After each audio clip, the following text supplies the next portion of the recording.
Hey, folks, this is the Context Machine. Welcome to it. This is episode 665. I'm Bryan Chaffin. And I'm Jeff Gamet. Hey, one more, man. One more. One more. Close. We're like right next door. Yes, right next door. We'll be throwing I was saying website contextmachine.io. Right. You can use contextmachine.io to reach out to us, or you can find us on Mastodon at Context Machine. Has anyone commented to us there recently? Bryan,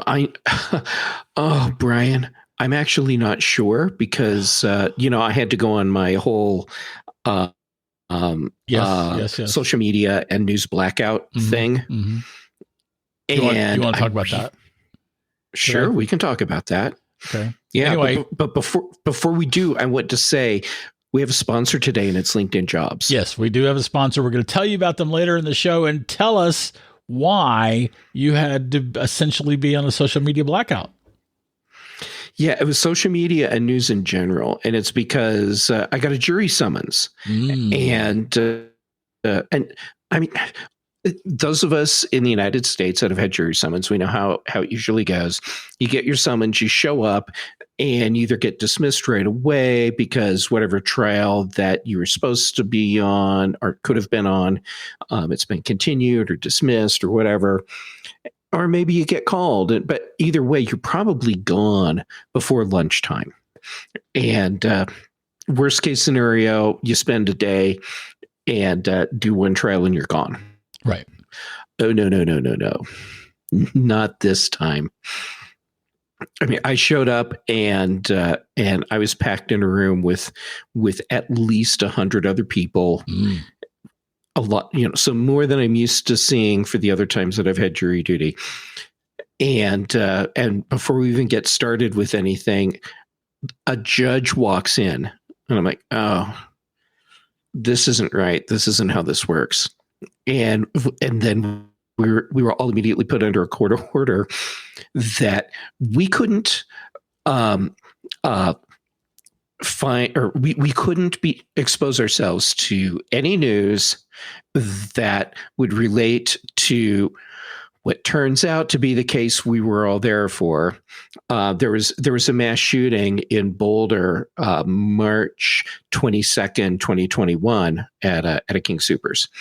And it was a pretty ugly event. Yeah. And for sure. Yeah. That's the trial I got a jury summons for. And I'm assuming that you did not get selected.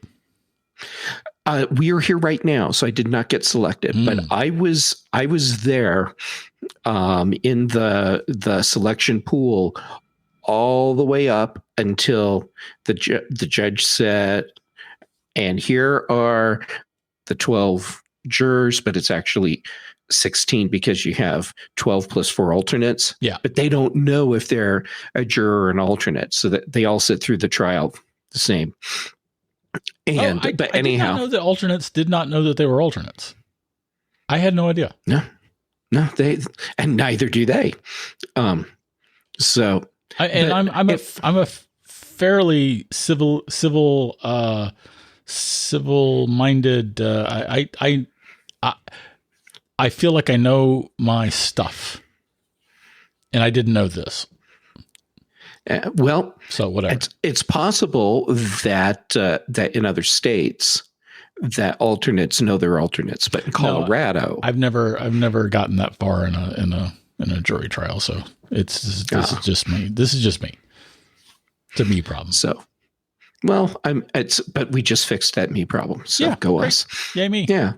Anyhow, so I was there all the way up until the judge read off the numbers, because once you're in the system for that, you become a number, so that there's some anonymity into the identities of the people on the jury, even though they're all sitting there in the room. Right. So, and they do other things to. Like when the trial's actually happening, there's cameras in the courtroom, everything's being recorded. No cameras face to the jury box. So anyhow, that was multiple days of my life, and I took the court order very seriously. And the only way for me to be sure that I wasn't going to expose to any kind of news surrounding that case was to cold turkey immediately, no social media, no news at all. And now that I'm back where I can actually do that stuff because I was dismissed before the trial really started, I have not been good about getting on social media. Or maybe I have been good because I'm not really getting on social media very much right now. Anyhow, long-winded way of saying I should probably go check our Mastodon account and see what people are saying there. Yeah, you should. Yeah, you should. Well, I'm. I do believe in doing jury duty. Obviously, thank you for doing your civil duty. I kind of like if I was going to be tried for something, I would want you on my jury, not because you're going to go easy on me, but because I actually know that you're going to be fair. That's a really nice compliment. Thank you. Well, certainly. And so anyway, it's a shame that they don't get that they being your community doesn't get your jury service for this particular trial, because I'm sure that it's going to be a humdinger of an event. Yeah, it's going to run through September. And, Bryan, here's another thing about the whole process. When you're the defendant, you have a right to be there for the entire trial process, which includes jury selection. Right? So, or you have to be there. You have the right to be there, or you have to be there. That's a really good question. You certainly have the right, but I don't know if you're required to be there. Regardless, the defendant in this case, Mr. Alyssa, he was there, and I've experienced a lot of weird and uncomfortable things in my life. Just, I've lived long enough to have a lot of life experiences. Mm-hmm. But I tell you, sitting there less than 20 feet away from someone who and they're not even contesting this part of it. So when I say someone who killed 10 people, I'm not speculating. That was a given, and even the defense was like, and Mr. Alyssa killed these 10 people. And attempted to kill about 40 more.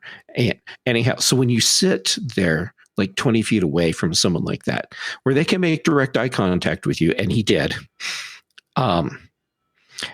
that's actually disturbing.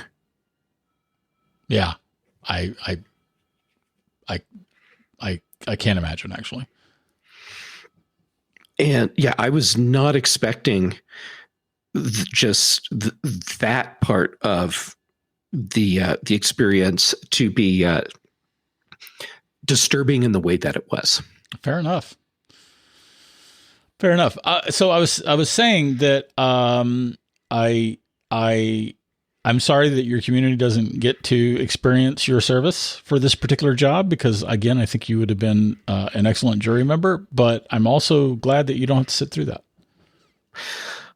On a personal level. I appreciate what you're saying. I think it would have been a fascinating experience to be on that jury.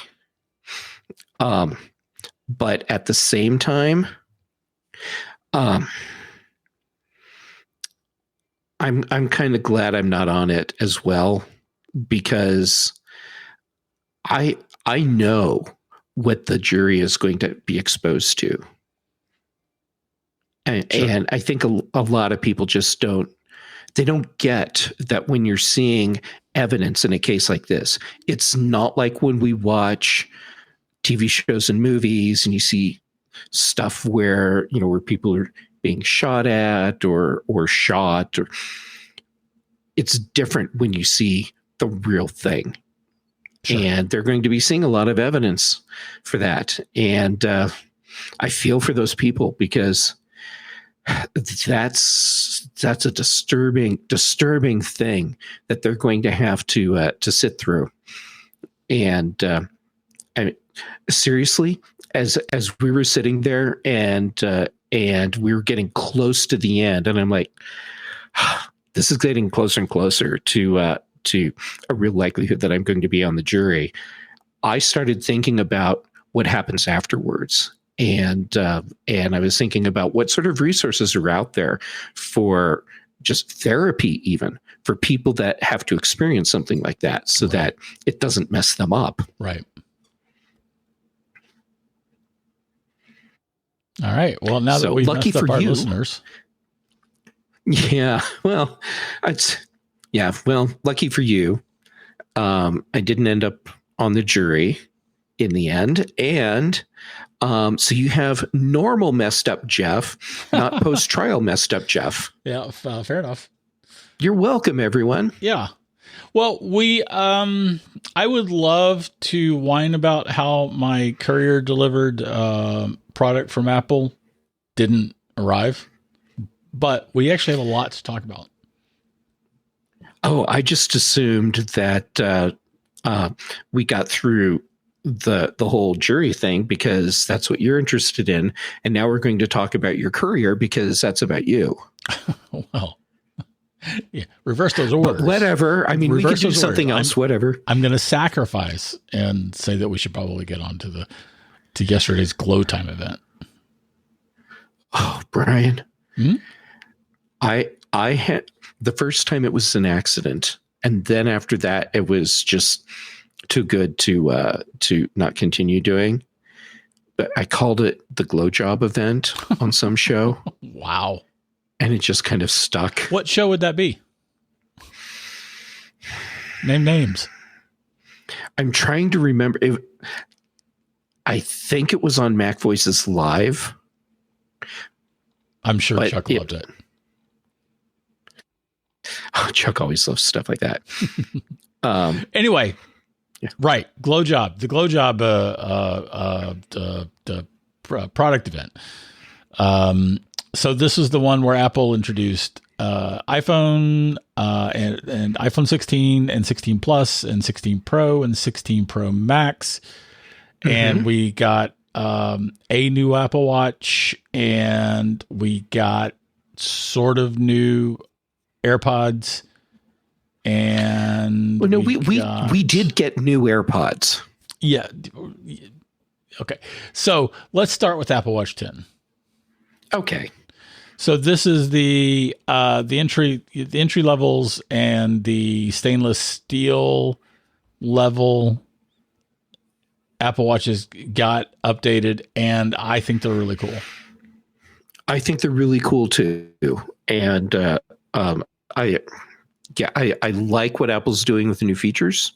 I like that Apple is continuing to lean in to our health matters, mm-hmm. and putting features like that forward. For example, we now in the Apple Watch Series 10, there's a sleep apnea tracker thing.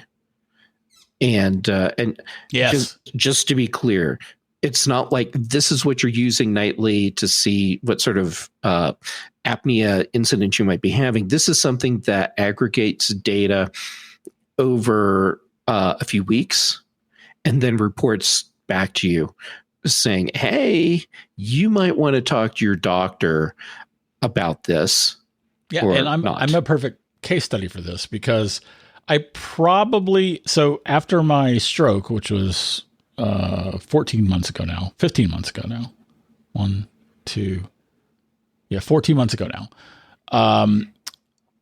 They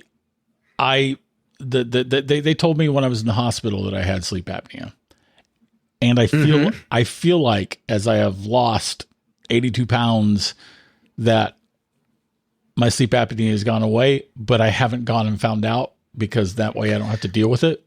And this is tailor-made for me. It is. And holy crap, Bryan, how have you not talked to your doctor about this yet? I'm publicly chastising you right now. Yeah, fair enough. Apnea can lead to strokes and heart attacks. Just saying. Yep. Fair enough. And anyway, so I was really looking forward to that announcement, and also not looking forward to having to buy a new Ultra to get it. And not only is there not a new Ultra, but it's coming to Apple Watch 9s via software update. Yep, 9 and 10. Yeah, 9 and 10, right. And that's cool. Yeah, that is cool.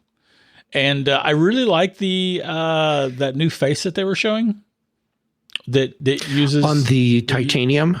That uses the new funky the display to essentially let it change according to your angle. Yeah. I really like that. Yeah. I wouldn't use it because I'm addicted to all the information that I get with the infograph watch faces, but it's really cool. And you can see it. We'll have a link to the press release in the show notes. Jeff, I'm sending that to you now. And good. Then yes, we will have a link. It's like 5 or 6, 7, 8 images down, but they've got an Apple Watch 10 animation there that shows you this effect. That's really cool. If you haven't seen it, you should check it out. And I'll be interested to see how else that shows up in other features as we go. This ability to have stuff change according to your angle. To have what you're seeing change according to the angle that you're looking at it. That should be a good and interesting thing to come to Apple Watch. Yep, I agree. And it makes sense for it to be on Apple Watch because that's the device that you're wearing all the time. Mm-hmm. I don't really remember any other standout features. I do remember being very impressed as we were going with through the Apple Watch 10 announcement. Yeah, I thought it was is a really nice refresh to the Apple Watch line. Another thing that I was pleasantly surprised by, just because of the rumors that were happening, Apple did not, in fact, change how watch bands attach. So all the watch bands you currently have still work. Right. That is useful. I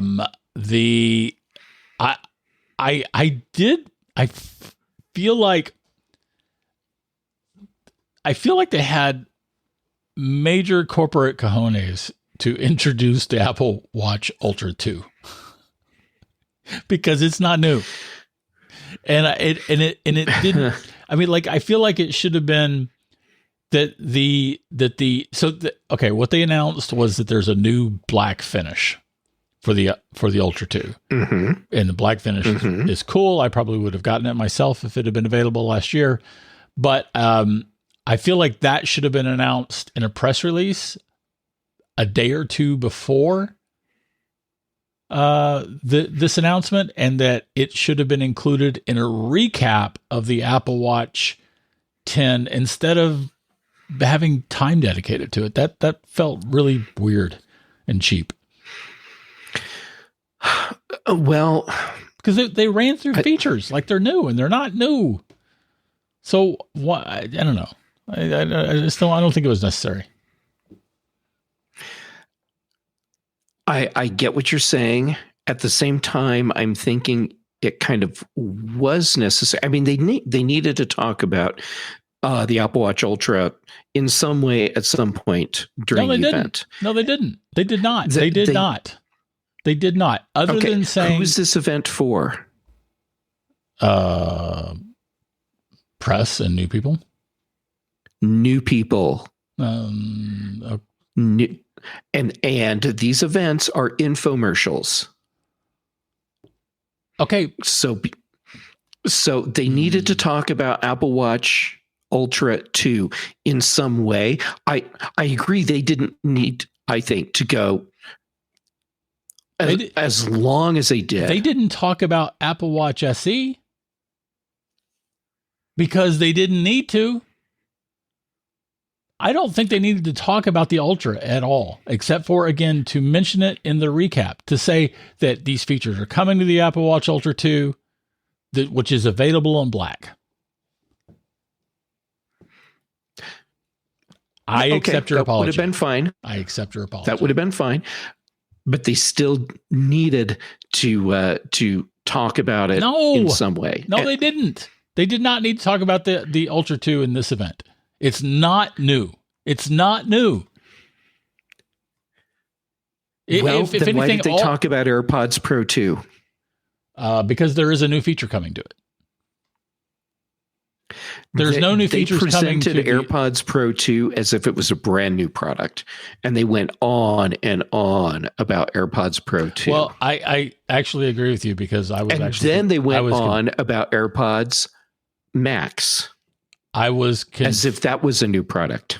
I agree with that too. So again, I accept your apology because you're saying that they shouldn't have done the AirPods stuff, but that they should have done the Apple Watch Ultra. That's I'm saying that.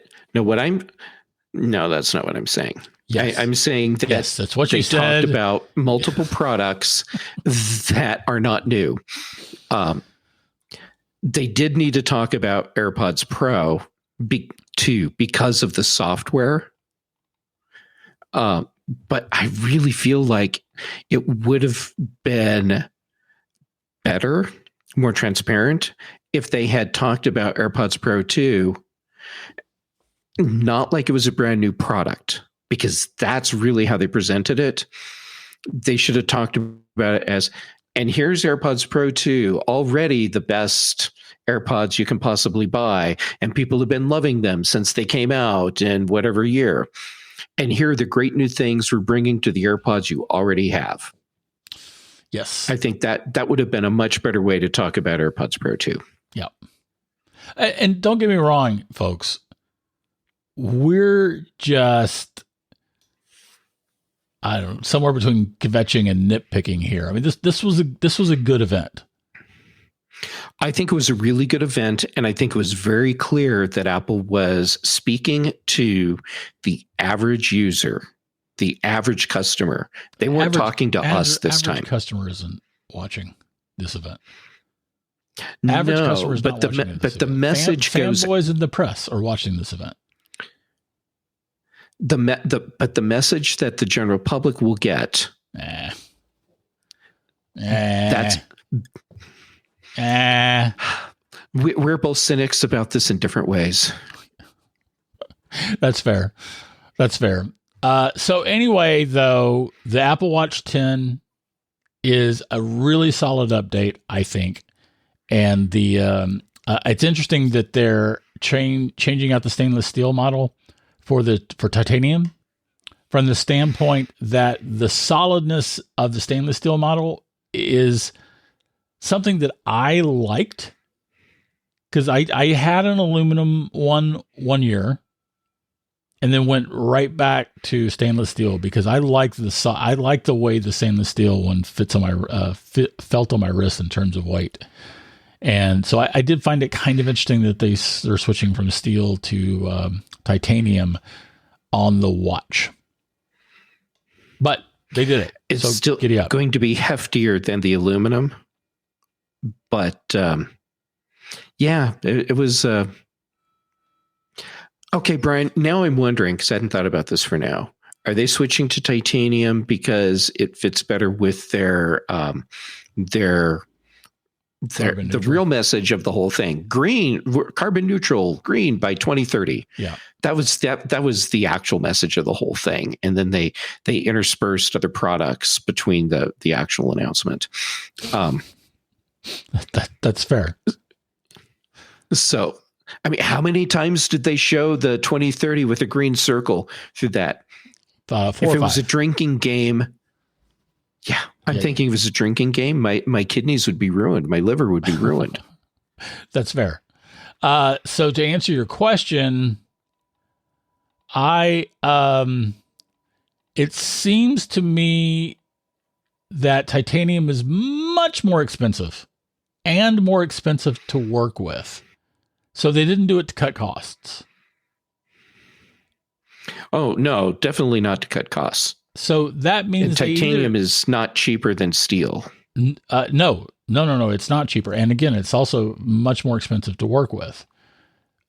So either they change the titanium for the finish that they can do with titanium, or it's for the Apple 2030 goals, as you said. And I don't know which is the case, but I like the fact that it's bigger. I like the fact that these are all a little bit bigger. I don't. I wear the smaller Apple Watch size because the standard size, it's just too big, and the devices, they just keep getting bigger. And I of course I'm going to go and look at the new Apple Watch 10 when it's available in stores and compare it to my 8. But at the same time, well, I mean, bigger. So it's bigger from the standpoint of the display. I don't know one way or another actually whether or not it's physically bigger. I suspect it's not physically bigger, and it's definitely thinner. It's definitely thinner. I assumed that the body was going to be slightly larger. I mean, if they didn't increase the width of it, not the thickness, but the actual body dimensions other than thickness. Okay, great. But stuff's getting too big. Yeah, no such thing. So, but that's okay. You can be wrong. Bryan, it's okay. I have already learned a long time ago to accept when you're wrong and just smile and let you roll with it. Yeah, I know. We all know. We all know. So anyway, it's a thing. That's Watch and the new Ultra 2. Well, I was actually, by the way, I was happy that they didn't release the Ultra 3 because I didn't want to be tempted to upgrade, because I don't need to upgrade. But now I don't even have to worry about it. All right, I have a question for you. Yeah. What's wrong with me? I don't know. It's a really good question. Yeah, but we don't have enough time. No. And I mean, once we get into that, then it inevitably leads into, and what's wrong with Jeff? And I don't think it's a whole thing. Get there though. If we start with me, anyway, go ahead. What's your question? All right. So if Apple Watch Ultra didn't exist, or no, wait, if Apple Watch Ultra came out this year, same year as the Apple Watch 10, which would you choose? Well, okay. So I love how large the Ultra 2 is, especially compared to the other ones. So keeping that in mind, I think I'd stay with the Ultra model, but the 10 is even definitely though you compelling. can get a bigger screen on a 10. I don't think it's bigger than the Ultra 2. Yes, it is. They even had a whole graphic about that during the keynote. Oh, yeah, it might be. I don't know. That's a good question. I do like this form factor though.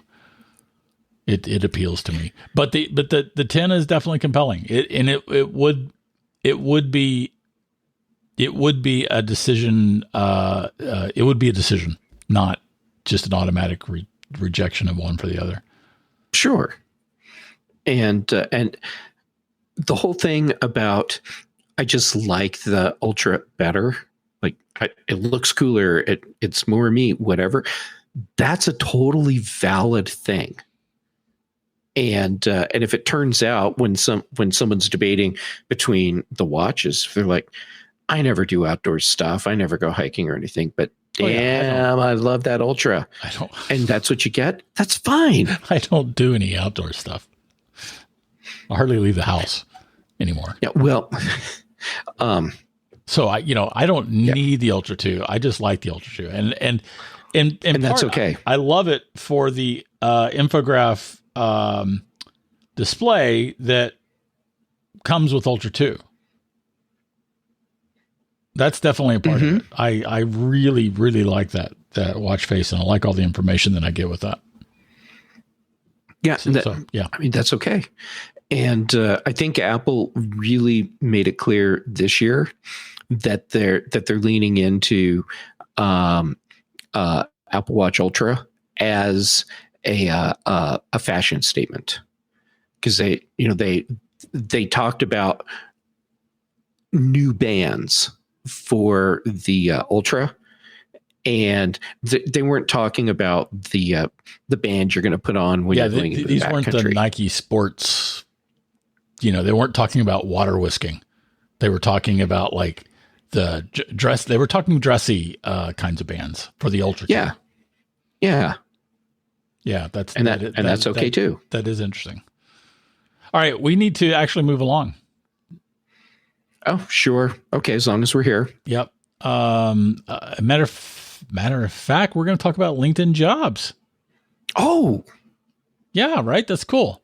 So yeah. LinkedIn jobs, they're sponsoring us. We appreciate their sponsoring us. And the thing with LinkedIn jobs is that in a given month, over 70% of LinkedIn users don't visit other leading job sites. So if you're not looking on LinkedIn, you're looking in the wrong place.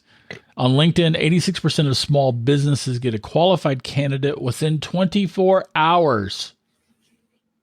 You can hire professionals like a professional on LinkedIn. LinkedIn knows that small businesses are wearing so many hats and might not have the time or resources to hire. LinkedIn is constantly finding ways to make the process easier. They even just launched a feature that will help you write job descriptions, making the process even easier and quicker. 2.5 million small businesses use LinkedIn for hiring. The thing that I like, the thing that I always talk about every time we talk about LinkedIn jobs is the dashboard. The dashboard puts everything for your hiring process at your fingertips. You got your candidates, you got your screening questions, you've got everything. And it's the dashboard that makes LinkedIn jobs really awesome. So you can post your job for free at linkedin.com/ACM.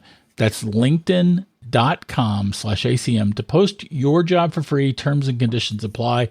And again, we appreciate their sponsoring our show. Yeah. Thank you, LinkedIn Jobs. All right, let's move on to, iPhone 16 and 16 Pro. Sounds good to me. Are you pre-ordering on Friday? No, I'm not. I need to not buy a new iPhone this year.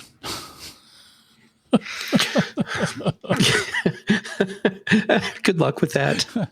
Yeah, I may end up later this fall. I'm not ordering one now, but that's about money as opposed to desire. These are cool devices, and I mean the 16 alone is cool. It's cool. Yeah. The camera stuff is cool. I am kind of surprised that Apple introduced that camera button. Actually, full stop. I'm kind of surprised that Apple introduced the camera button, but we'll get to that. I'm kind of also surprised that Apple introduced the camera button on both the regular model and the Pro model. Now, I think that's a statement about the fact that they know that they needed that.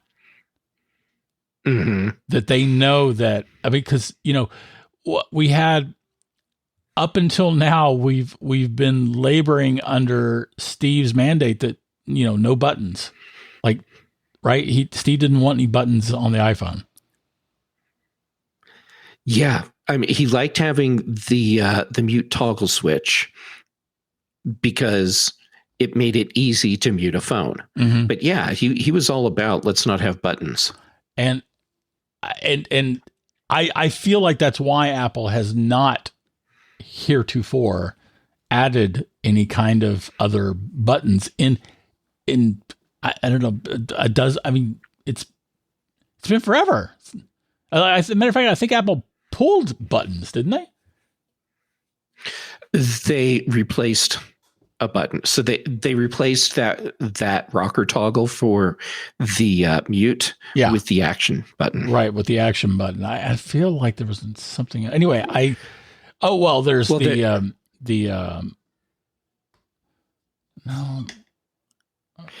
They have alternated between having visibly two buttons for volume versus having two buttons, but it's like a rocker on top of them. Right. So it looks like one button, but that's the only other. And anyway, regardless, this button is cool. And it's, the fact that it is touch sensitive is amazing. Right? Mm-hmm. It is is it touch sensitive or is it, I couldn't. It's touch sensitive. I couldn't grok how they were doing that, and they essentially. I can explain to you if you'd like. Yeah, sure. Okay, so that button, but Apple's not calling it a button. It's multiple layers. So you have the bottom layer, which has the sensors to detect pressure, and then it gives you the haptic feedback, so it feels like you're pushing an actual button, even though it's not moving, like a Magic Trackpad does. Oh. And then on top of that, there's a layer that is capacitive. So that layer, that's what's registering when you are moving your finger back and forth like it's a slider. But anyhow, they packed a lot of really interesting technology into teeny tiny little sliver. Yeah, and they didn't make that much of a deal. They made a big deal about the functionality and not how they did it, because that's kind of how Apple rolls. In any event, I think this is a great addition to iPhone. Although I'm going to invite you to talk about it from a lefty standpoint, because when I was watching it, I was just thinking, yeah, this is awesome. This is perfect. And then you mentioned to me privately. Yeah. And I'm watching it and I'm thinking, wow, why didn't they put that button in the center on the side so it's equally reachable with your left or right index finger? But it's pushed off to the right, so it's a right-handed button. It is a right-handed button. So the question is whether or not you can use it upside with the iPhone tilted the other way with your left hand.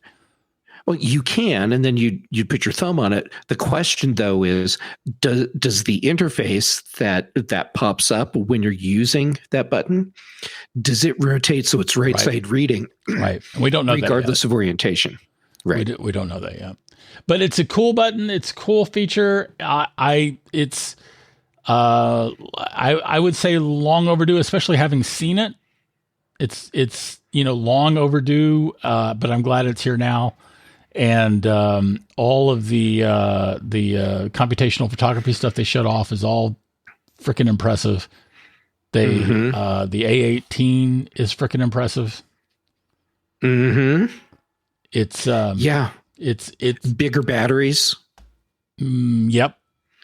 in the 16 and the regular 16 and then the Pro models. Yep. Are you going to get one? You have like an iPhone 8 or 7 or something, right? No, I still have a 5. I'm kidding. You really have a 12, right? I have a 12 Pro. 12 Pro, right. And honestly, each year I've looked at the new phones and I've thought, those are cool, but I'm just not feeling it yet. Like they just didn't grab me in a way where I felt like I really needed to drop, by the time you're done, $1,200 on a new phone. Yeah. And this year, though, I'm looking at the 16 and the 16 Pro, and I'm thinking, with the advances in the cameras, plus the fact that these are the phones that you need if you're going to use Apple AI, like completely. Apple Intelligence. Thank you, Apple Intelligence. But that's clever because as an acronym, it's AI. And really? That's just kind of how it comes out of my head. Are there any other instances of that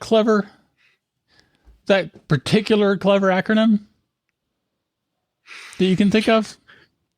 Off the top of my head, I'll play straight man for you. No, I don't know of anything. Oh, well, so funny enough, my book also, my novel, Accidental Intelligence, also plays on that same concept. Wait, you wrote a book? Yeah, I did. A novel. Yeah. You wrote a novel? Oh my gosh. It's out there. That's so exciting. Thank you. And it's available. Where can people buy it? Because I need to learn about this novel. You can buy it on Apple Books, Kobo, Nook, and Amazon too.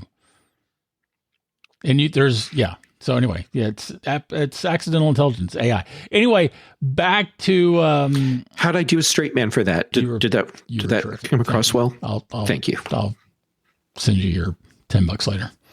Thank you. Yeah.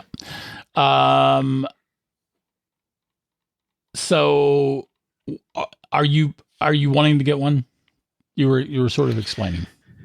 Oh yeah. I think that this is the iPhone that makes sense for me to finally replace my 12 Pro. But like you, money, where's that going to come from? Right. So we'll see. But before I make a decision on what I want to get, I need to see them in the store. So pre-ordering for me, it's just right out. Because I need to decide what's actually the right iPhone to get this year. Because that line between the regular and the Pro, that's blurred more now than it has been. I agree. And really, at least today, as I think about this, the thing that sets the 12 or excuse me, the 16 Pro apart from the standard 16, it's the camera features. Yeah, well, yeah, for sure.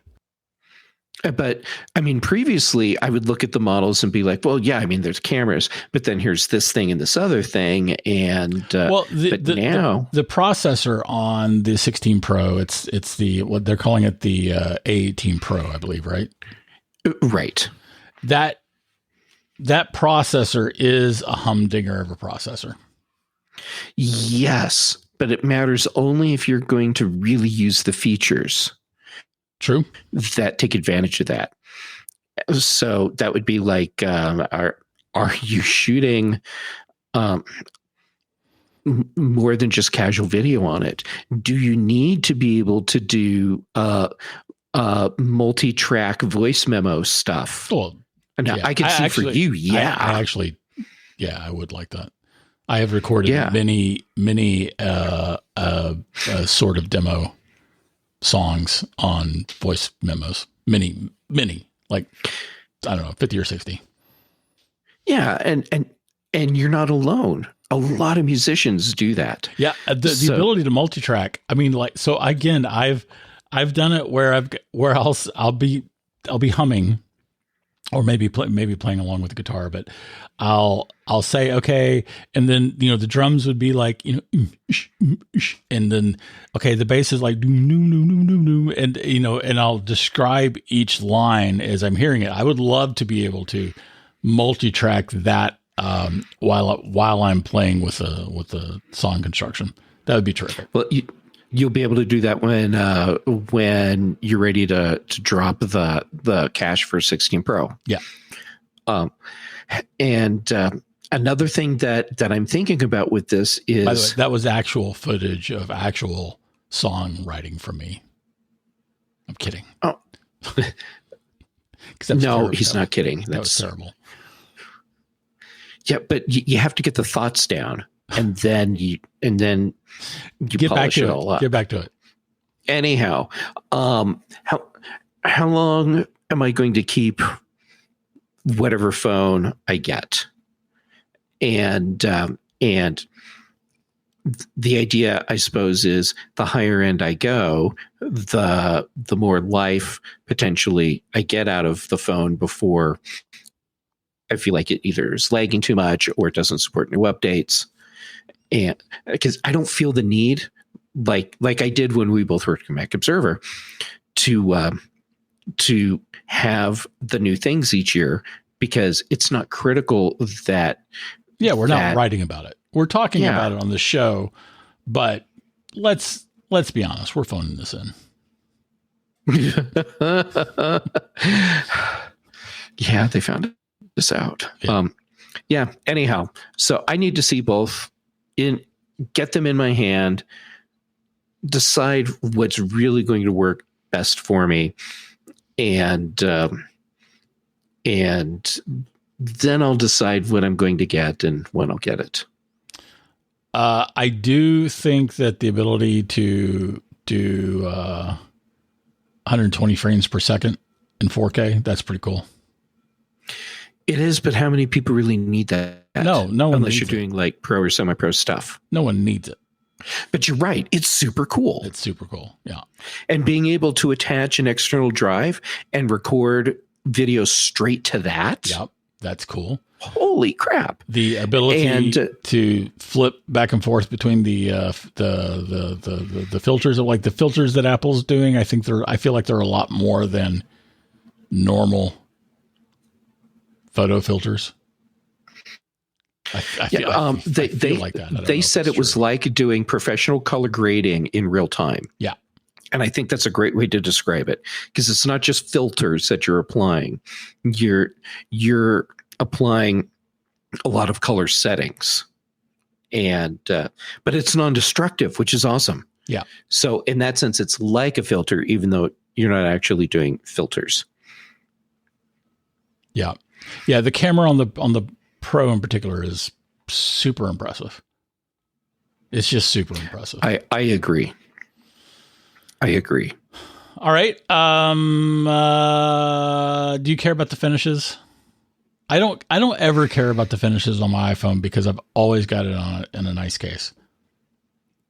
I wish that we could get some more vibrant colors in the Pro line.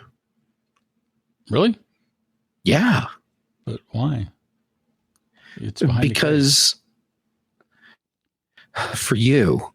Oh, right. But and I'm sorry. I just realized what I said and where the problem with my logic is. Yes. I apologize. Yes. But yeah. So there are more colors though. It's usually silver and black, or space gray. And, it's like pick your shade of gray. Right. And now there's a white, which actually I think the white looks really cool and nice. And then this goldy color that they're calling desert. So there are more colors. There are 4 colors in the Pro line. Yeah. That's my point. Which is nice. Yeah, I guess. Yeah. But still, I mean, yeah, give me some color. It's are you using a clear case? Or do you not use a case? Use a clear case? I use a clear case. Okay, my problem with clear cases is that the case is ugly. I know that I can see my iPhone, but the cases are ugly. The clear cases don't look good. It's okay if I've got a plastic glom meshed onto my iPhone, and I don't want that. Why do you want that? What's wrong with you? Oh my God, Bryan, this is one of the many reasons why I love you. I apologize to all of the people who also like clear cases. I mean, that reaction you heard from me is an honest reaction, but then I also know that I'm crazy. Bryan, I like to think of you as high maintenance. Okay, fair enough. Yeah.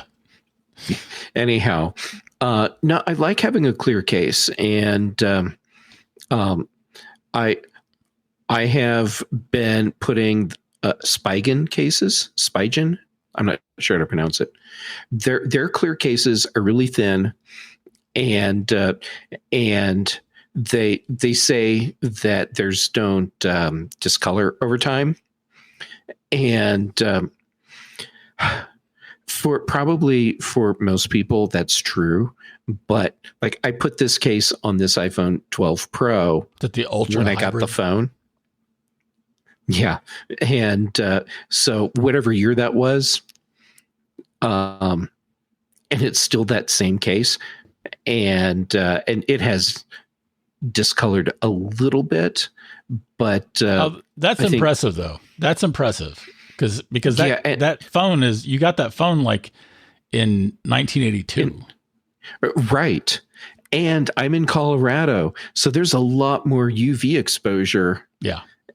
And so for a clear case to perform as well as this one has, as long as it has, even though it's discolored a little bit, I'm really impressed. And it's MagSafe. So if I could have a clear case that you literally couldn't see, I would be all for that. It's not that I don't like my iPhone's form function, form factor. Mm-hmm. It's just that the cases. Okay, anyway, I'll be quiet. I appreciate where you're taking this, and I really like how an iPhone feels in your hand when it doesn't have a case on it. 100%. But I mean, at the same time, I don't want to break it. Yeah, I definitely don't want to break mine. And I mean, I do realize that I'm essentially saying which iPhone case is the best and why is it a nice leather case? Because, that's sort of me in a nutshell. I get it. And that is you. And I've had some nice leather cases over the years. The problem that I've had with them, and it's not really a problem, it's just a preference thing. They always made my iPhone feel a lot fatter than I liked. Mm-hmm. Mm-hmm. Fair enough. That's fair. Yeah, and we're at the point, we've been at the point for a while where even the smaller iPhone screen feels too big. Yeah. Because I really want to be able to use the device completely one-handed. And we haven't been able to do that for years. Like since the 7 or something. I use mine one. And even that was kind of a stretch because it was like a really tall thing. You must have really small hands. Little bitty hands. I pick up a little marble and I'm like, oh, look at this basketball. It's so big. Let's talk about where AirPods. That came from. We got AirPods 4. We've got the newly introduced AirPods Pro 2 and the newly introduced AirPods Max now with USB-C. Yeah, but also new colors. And new colors, yeah. So accept your apology. Let's dispense with the AirPods Max. The AirPods Max are just, I mean, in that I don't think it's a big deal that Apple hasn't introduced a new model for AirPods Max. So I don't think it would be different if Apple wasn't introducing a new iPhone or a new Apple Watch Ultra. But oops, I see what I did there. But anyway, I don't think it's a big deal that Apple's not introducing a new AirPods Max. I am happy that they finally brought USB-C. I feel like everything should. I want all my devices to use the same charging technology. Yep. So USB-C is welcome. A step closer. AirPods 2, also AirPods Pro 2. AirPods Pro 2. Thank you. I don't really care that Apple hasn't introduced a new model for that. AirPods 4, they're glorious. They're really nice. I think Apple will sell a lot of AirPods 4. And not just because of the price point. I think that having the the full spatial audio thing going on, I forgot what they call it when you can use head movements to perform tasks like answer the phone and stuff like that. Adding that in is really great. If you want to pay extra because there's AirPods Pro 4, but then there's also AirPods Pro 4 that have the active noise cancellation, but they're just called AirPods Pro 4. Right. Anyhow, there's so much that they put into these, and the higher end, or the one that has the active noise cancellation. Yep. I'd love to see how that works because they don't actually seal in your ears. Yeah, but I was thinking the same thing. That's what, $179 for that? Yep. And then $129 for the regular AirPods Pro 4. Look at me. Excuse me, I actually AirPods know the prices 4. of the new things. Huh. Go you. Yeah. Seems weird. Anyway, what about it? I think they're good price points. Yeah. And they have a lot of really good features, and I think that they're really compelling. So for a lot of people, AirPods Pro 2 isn't it isn't an obvious choice for them anymore. I think this will get a lot more people into AirPods that have been holding off. Yeah, who's that? I mean, these are between AirPods and AirPods Pro. These are I can't actually back this up with numbers, but I'm pretty sure that these are the most popular earphones on the market. They probably are. I actually know several Android phone users who use AirPods with their Android phones. Of course. They don't care that they don't get all of the Apple features. They're just like, yeah, these are the best.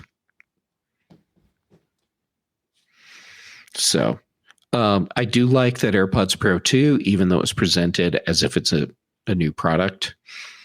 I like that they're doing all this stuff where it's like, hey, look at all these new features you're getting as a software update, and you just get them. Yeah.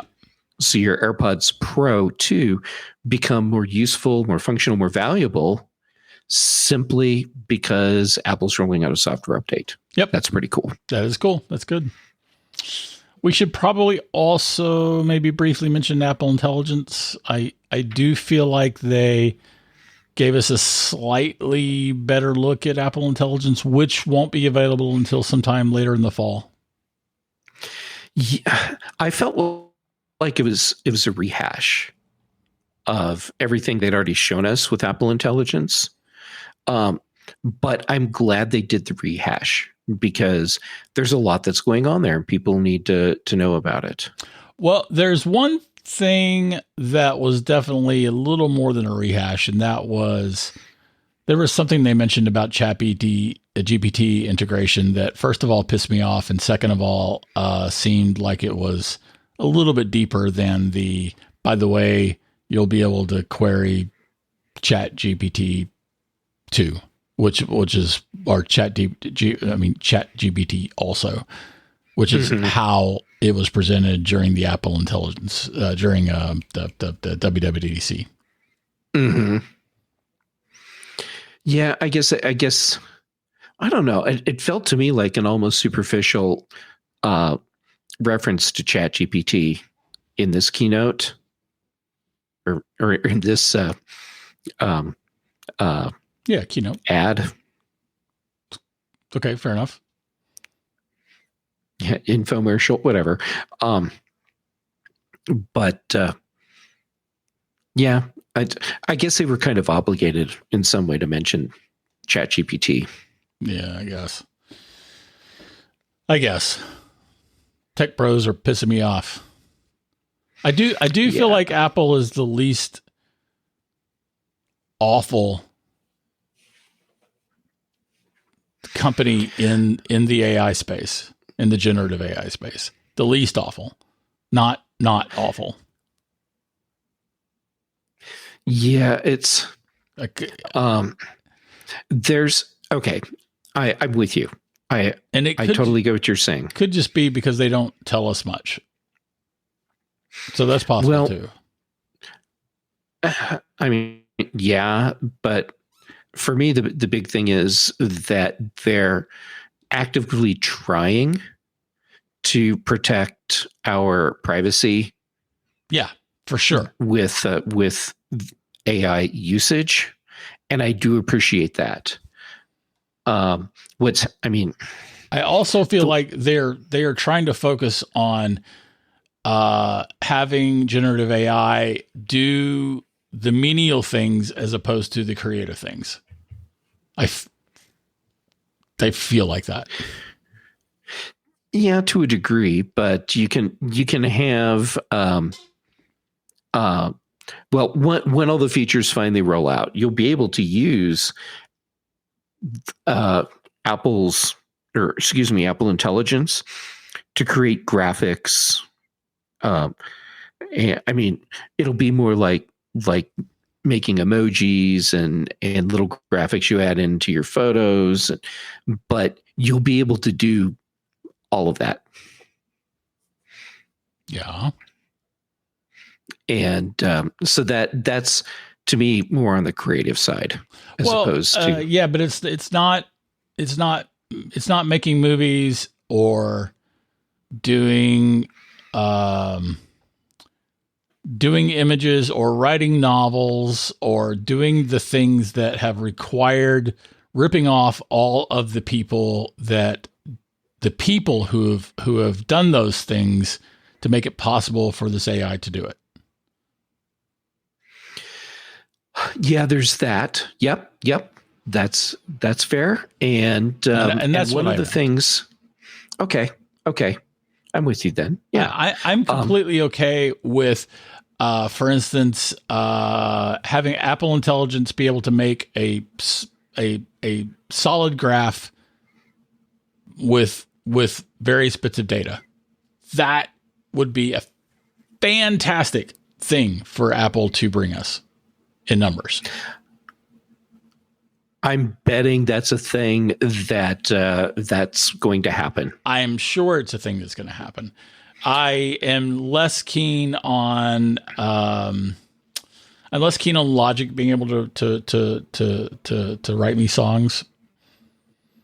Apple does already have instrumentation that can play with you, which that was always a form of machine learning, right? That was always generative AI, having instruments, especially the drums, that are playing along with your music. But that's different than writing music. At least I think it is. Yeah, hopefully it is. Yeah. Okay. And another place where that's useful, and this is something that we've seen already in Adobe Audition, and I'm not sure if it's in Logic, but being able to say, all right, so I have a video that's this long, and I need to have this song fit it exactly, but your song's too long. Mm-hmm. then I'm okay with that. If I've made the song, I'm okay with AI being able to edit it down. That's it's amazing how, and it works super well and super cool, and it's great. So yes, totally valid and legit use for AI. Yeah, generative AI. Yep. Yeah, well, that's not really generative when you're taking, say, like a piece of music and saying, all right, yeah, it is. Edit this out. No, because it's looking at everything in your music and figuring out how it can take stuff out and still have it move smoothly. Still generative AI.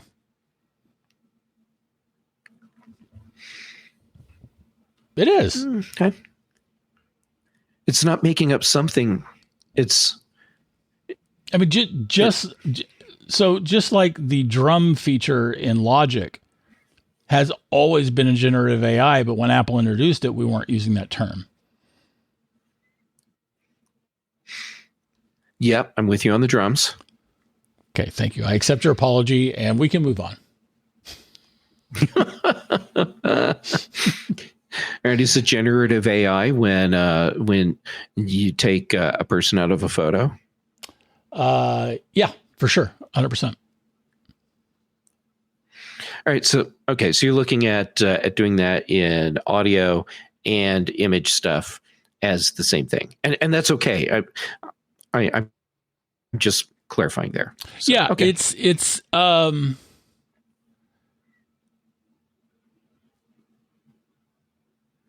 I do believe that they are all part of the same family of AI things. But furthermore, I've also all right. I kind of hate the fact that things can be taken out of photos so easily from the standpoint of then no one has to know how to take a photo. And that's great, I guess. But it does seem to cheapen photo taking abilities. And maybe that's elitist of me. I think it's a little elitist of you, because if you can't frame a good photo, I have a photograph of Stonehenge that has almost no people in it, and I love that photograph because I was able to take it. I was able to see my moment and take my photograph of Stonehenge without a bunch of people in it. Right. Mm-hmm. And it would, I will care less about that. I will care less about that photo if everybody and their brother could just take out all the people in all their photos. That's petty and selfish of me, but yeah, so be it. Yeah. All right. Well, I'm okay being able to take out the people like that. And now, of course, I would try and have as few people in the shot as absolutely possible if I was photographing Stonehenge. But then, that tourist couple that's like, just damn it, why wouldn't you get out of the way? I have no problem AIing them out of the image. All right. Fair enough. And I guess I don't either. So whatever. We all have our neuroses. Yes. We all have our technology hills. Yes. That we're willing to die on, and It's all good. All right. We're at 1 hour and 8 minutes. And I also happen to know that you have another recording coming up. I do. Yes. Yeah. So because apparently it's Apple announcement week, so I just hop from show to show. Right. As one does. Right. So I'm going to do this. And then I'm going to say that's this week's Context Machine. If you have anything to comment on that or question, you can write us at contextmachinepodcast@gmail.com. Our bandwidth is provided by Cashfly. The bass is by Dr. Boom, recorded just for this show. And where are you? Yeah, I know you have a couple of social media accounts. I do. I'm Jay Gamut everywhere. But I'm active right now on Mastodon and Instagram. How about you? I am Geek Tales everywhere. And I am active on, I consume on Instagram. I don't post much, but I do post on Threads. So nice. Yeah. But yeah, you can follow me everywhere. You just won't actually see me do anything anywhere else. But anyway, and also LinkedIn, right? They sponsored us. They did. Thank you, LinkedIn Jobs. Yeah, we appreciate you very much. And thanks. Here we go.